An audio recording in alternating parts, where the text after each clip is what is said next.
Staying in the nation's capital, Vice President Shttima has asked the European Union and Africa to maximize their potential for the continent's transformative development. He described the EU as Nigeria's natural partner, whose investments have been assisting greatly in realizing ongoing reforms by the administration of President Bola Tinubu. State House correspondent Femi Akonde reports. Vice President Shttima met with a visiting EU delegation. During the meeting, the VP emphasized the Tinubu administration's desire for deeper bilateral ties between Nigeria and the EU. He also pledged the Tinubu administration's readiness to continue to leverage Global Gateway, a strategic initiative of the EU to invest in smart, clean and secure infrastructure as well as connectivity across the world, including Nigeria. This partnership is expected to fast-track critical projects like the high-speed rail links, improved ports and airports, renewable power plants, and vocational training centers. And our expectation as Africans, as Nigerians, is very clear. We want this partnership to graduate from well-meaning commitments to transformative outcomes. We want more joint ventures, deeper trade facilitation under the AFCFTA, and tangible investments in energy, education, and digital inclusion. We hope to see the EU move from being a donor to being a co-creator of African prosperity.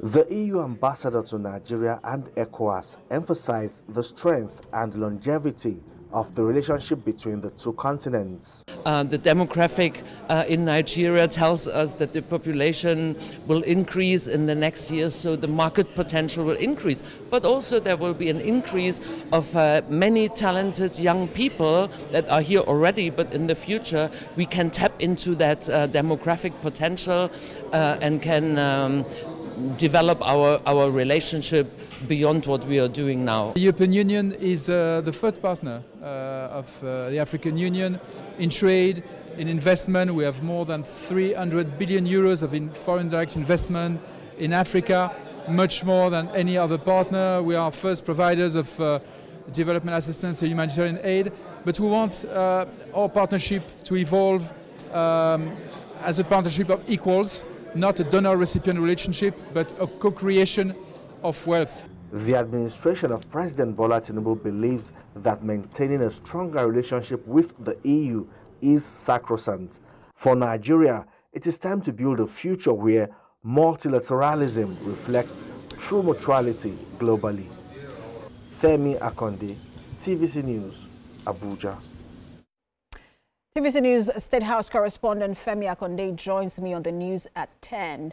Femi, many foreign policy experts have pretty much predicted that Nigeria and Africa will tilt towards the EU, and that's because of President Trump's transactional diplomacy. Tell us more about this particular meeting.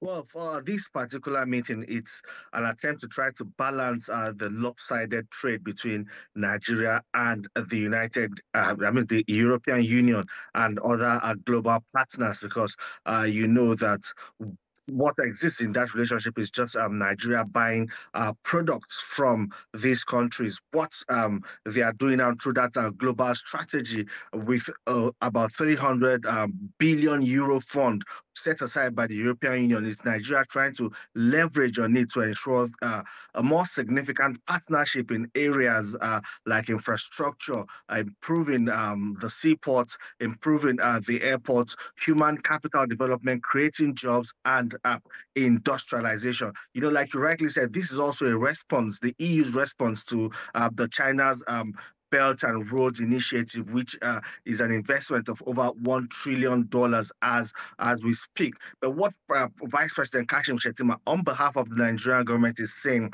is that he wants this to just to transform from mere commitment, you know, to results, to outcomes. We should begin to see these projects. Nigeria should begin to see these projects in transportation, in renewable energy, and other critical sectors that would also impact on the quality of lives for Nigerians. Precious.